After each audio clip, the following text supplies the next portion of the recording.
Le soleil se lève sur Papara, un petit village de Tahiti bordé d'un lagon aux mille reflets. L'air est empli du parfum du tiare, du bruit des vagues et du chant des merles, ces petits oiseaux matinaux. Les maisons en bois coloré sont entourées de jardins où poussent des hibiscus et des cocotiers. Au milieu de cette beauté naturelle, une jeune fille de 17 ans court pieds nus sur le sable encore frais. Veimoana, élancée et vive, enchaîne des pas de danse en regardant son reflet dans l'eau calme. Ses mouvements sont instinctifs, inspirés par ce qu'elle a vu lors des grandes fêtes du village. Elle ne sait pas lire la musique, mais elle ressent les rythmes dans chaque partie de son être. Depuis qu'elle est petite, Veimoana rêve de participer au Heiva Tahiti, le plus prestigieux concours de danse traditionnelle en Polynésie.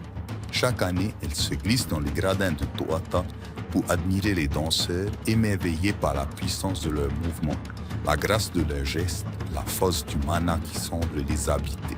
Mais pour l'instant, ce n'est qu'un rêve lointain. La voix de sa mère l'interpelle depuis la maison. Veimoana, arrête de danser et viens m'aider. Veimoana soupire et court vers la petite maison familiale où sa mère, Meriho, travaille sur un tifeifei, une grande couverture cousue à la main, ornée de motifs floraux. Leur famille vit de cet artisanat ancestral et de la pêche de son père, Teri, un homme robuste au visage marqué par le soleil et la mer. Encore en train de danser, hein? Je ne faisais que m'échauffer. La danse, c'est bien pour les filles des grands groupes, celles qui ont les moyens. Nous, on a un atelier à faire tourner. C'est ça notre vie. Veimoana baisse la tête. Elle comprend son père. La danse ne nourrit pas une famille.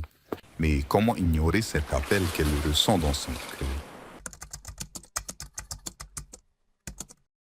Un soir, après avoir terminé ses tâches, Veimoana s'éclipse discrètement. Elle court le long de la plage, son cœur battant au rythme de ses pas. Au loin, elle entend un son qui fait vibrer son âme, le toere, ce tambour en bois creusé qui marque les temps forts des danses tahitiennes. Elle suit le son jusqu'à une grande salle de répétition à ciel ouvert, où un groupe de danseurs s'entraîne sous la lumière des torches. Ce sont les membres de Te Anuhe, l'un des groupes les plus prestigieux du Heiva. Au centre de la scène improvisée, une jeune fille de son âge, Tiare, exécute une chorégraphie d'une précision hypnotisante. Les autres danseurs l'admirent, l'applaudissent. Elle est la star du groupe. Veimoana, cachée dans l'ombre, ne peut s'empêcher de reproduire discrètement les mouvements, son corps réagissant instinctivement au rythme des tambours. Mais soudain, une voix derrière elle. Tu veux apprendre à danser, fille du pêcheur? Veimoana sursaute et se retourne. La danse n'appartient à personne. Elle appartient à ceux qui écoutent le battement de leur cœur. Face à elle, une femme aux cheveux longs argentés la fixe avec un sourire mystérieux. Mama Madeleine, une ancienne légende du Heiva, aujourd'hui presque oubliée. Veimoana sent un frisson la parcourir. Elle ne le sait pas encore, mais cette rencontre va tout changer.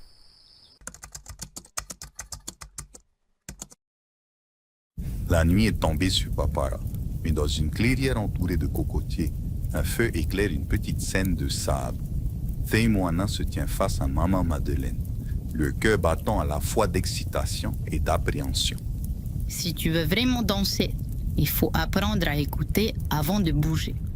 Madeleine s'assoit près d'un toere et commence à frapper un rythme long mais puissant. Ferme les yeux. N'écoute pas seulement avec tes oreilles. Écoute avec ton ventre, avec ta poitrine, avec ton sang. Veimoana obéit. Au début, elle n'entend qu'un tambour. Puis, peu à peu, quelque chose change. Le rythme devient une pulsation qui traverse tout son corps. Son pied bouge, d'abord timidement, puis ses hanches commencent à répondre. Elle se laisse porter. Oui, voilà. Maintenant, commence.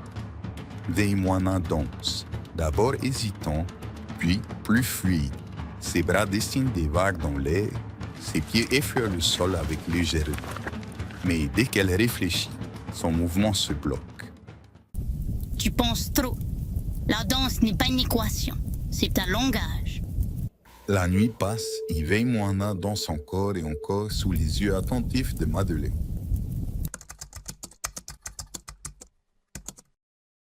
Le lendemain, Veimoana rentre à la maison épuisée mais exaltée. Elle tente de cacher sa fatigue, mais sa mère remarque tout de suite ses cernes. Tu es allé danser, hein? Juste un peu. Sa mère pousse un soupir. Veimoana, on ne peut pas se permettre de rêver. La danse, c'est beau, mais ça ne remplit pas les assiettes. Veimoana sent la frustration monter. Pourquoi personne ne comprend? Elle a envie de crier, Mais danser, c'est ce que je suis. mais elle se retient. Son père, lui, ne dit rien. Il se contente de la regarder longuement avant de retourner à ses filles. Veimoana continue de s'entraîner en cachette avec Madeleine, chaque nuit sous la lune. Ses pas deviennent plus précis, ses gestes plus expressifs, mais elle sait qu'elle doit se confronter aux vraies danseuses du Heiwa. Un soir, elle ose retourner aux répétitions de Teanui, mais cette fois, elle ne se cache pas. Les danseuses s'arrêtent, surprises. Tiare s'avance, les bras croisés. Qu'est-ce que tu fais là? Je veux danser. Des murmures s'élèvent. Certaines rient doucement. Une fille du peuple venue danser avec l'élite. Tu crois que la danse, c'est juste secouer les hanches? Non, je crois que la danse, c'est ce qui vit en nous. Le chef du groupe sourit, intrigué. Très bien, montre-nous. Les tambours reprennent. Le rythme s'accélère. Veimoana entre dans la danse. Elle commence fort, mais elle sent tout de suite la pression. Tiare, elle, est impitoyable, comme un féroce OI, un baliste, chassant une intruse. Puis, un faux pas. Elle trébuche. Les rires éclatent. Veimoana sent ses joues brûler. Humiliée, elle recule et s'enfuit sous les moqueries. Cette nuit-là, Veimoana s'assoit seule sur la plage, les genoux repliés contre elle. Elle regarde l'océan. Pourquoi a-t-elle cru qu'elle pouvait y arriver? Soudain, une main se pose sur son épaule. C'est maintenant que tu dois choisir. Choisir quoi? Je ne suis pas à la hauteur. Tu crois que la danse, c'est une bataille? Ce n'est pas un combat contre elle. C'est un combat contre toi-même. Mais elles sont meilleures. Elles connaissent les techniques. Elles ont tout. Elles ont la technique. Mais toi, tu as quelque chose qu'elles ont oublié. Le feu, le mana. Si tu le souhaites, tu peux rejoindre mon groupe pour le Heiva. Je suis chef de troupe d'un groupe de danse ici à Papara. Tamari Imuha. Veimoana sent son cœur s'embraser à nouveau. Son feu ne s'était jamais vraiment éteint. Demain, elle ne dansera plus seule sous la lune. Demain, elle dansera aux côtés de Maman Madeleine. Et elle dansera pour de vrai.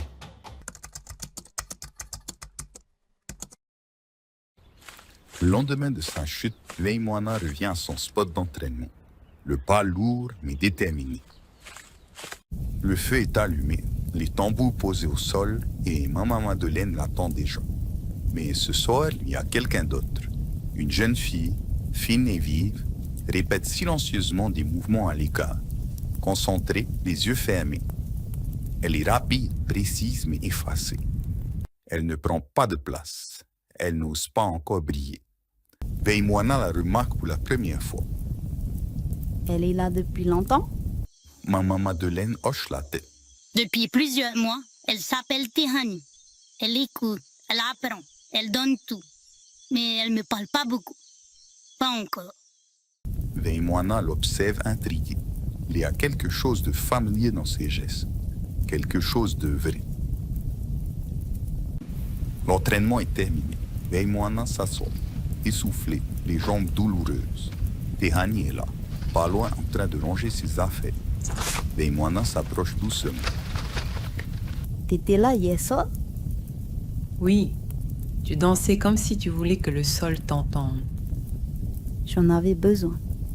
Moi, je danse comme si je voulais qu'on me voie. Mais j'y arrive pas toujours. Veimoana se reconnaît dans ses mots. Elle s'assoit à côté d'elle. Peut-être qu'on peut s'aider. Tu veux dire s'entraîner ensemble? Oui, pas pour être meilleur que les autres, juste pour devenir les meilleures versions de nous-mêmes. J'aimerais ça. Maman Madeleine les observe de loin, les bras croisés, un léger sourire aux lèvres. Les deux filles se révèlent, face à face, se donnant à fond dans le pas de danse. Veimoana a trouvé en Tehani sa partenaire d'entraînement, voire plus. Plusieurs mois passèrent et le jour tant attendu est enfin arrivé. Veimoana et son groupe, dirigé par Maman Madeleine, arrivent sur le site du Heiva et Tahiti, à Apopété, à Toata. L'ambiance est électrique. Les groupes de danse sont présents, chacun avec le costume éclatant, le danseur concentré, le musicien préparant le to'ere et le pahu. Le concours est plus qu'un simple spectacle. C'est un affrontement d'énergie, de tradition et de passion. Veimoana sent son cœur battre à un rythme effréné. Elle jette un regard autour d'elle et aperçoit les membres de Te Anhui, le prestigieux groupe où danse Tiare. Contrairement à Veimoana, qui est nouvelle dans ce monde, Tiare a déjà brillé ici. Elle est l'une des favorites pour le titre de meilleure danseuse du Heiva. Veimoana inspire profondément. Elle n'a pas le droit au doute.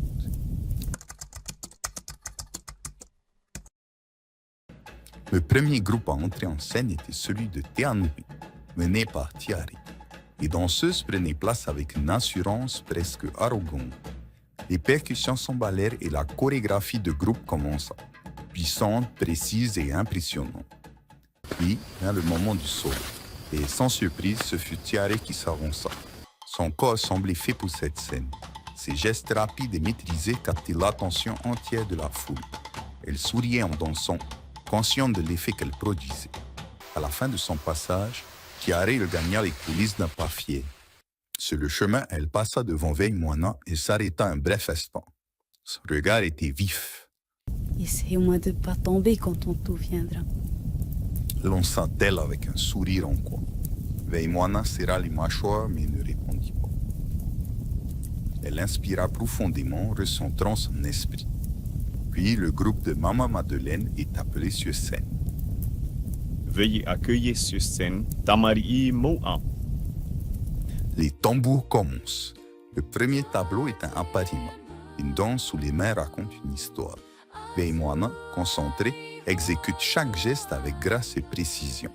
Son visage exprime l'histoire qu'elle danse, la naissance du monde selon les légendes polynésiennes. Puis vient l'otea, la danse rapide. Les tambours s'emballent. Veimoana ressent chaque battement dans son corps. Elle ne réfléchit pas. Elle est la danse. Ses hanches marquent les temps avec une intensité grandissante. Son énergie ne faiblit pas. Le public est conquis. Puis vient le tour du solo de Veimoana. Elle ferme les yeux un instant. Elle pense à Maman Madeleine, à Tehani, à sa famille, aux nuits passées à danser sous les étoiles. Elle se lance. Son style est différent de celui de Tiare, moins académique mais plus instinctif, plus habité. Elle danse comme si elle parlait aux ancêtres, comme si chaque battement de tambour réveillait l'âme de son île. Le jury est captivé. Le public se lève. Tiare regarde Veimoana avec un mélange de surprise et d'admiration. Quand le dernier coup de tambour retentit, le silence envahit la scène. Puis, un tonnerre d'applaudissements. Le jury délibère. En attendant que le jury délibère, je voulais vous partager une belle nouvelle. Mon tout premier livre de coloriage est disponible sur Amazon. Il s'intitule « 6 légendes polynésiennes à colorier » et s'adresse aux enfants à partir de 7 ans. Chaque illustration est inspirée des vidéos de cette chaîne pour faire découvrir nos belles légendes tout en s'amusant. Disponible en France et aussi en Polynésie française sur Amazon.fr. Merci de votre soutien. Le lien est en description. C'est le premier. Et si vous pouvez laisser un avis sur Amazon, cela m'aiderait énormément. Bon, je ne vais pas tarder. Voici les résultats du jury. Le verdict tombe. La meilleure danseuse du Heiva et Tahiti, Veimoana. Veimoana sent son cœur exploser de joie. Elle a réussi. Elle se tourne vers la foule et aperçoit sa famille. Son père, habituellement si réservé, a les larmes aux yeux. Il lève son poing en l'air, fier. Tiare s'approche. Tu danses avec ton âme. Ce soir, c'était toi la meilleure. Ce n'est pas une compétition contre toi, c'est un hommage à notre culture. Les deux jeunes filles échangent une poignée de mains respectueuses.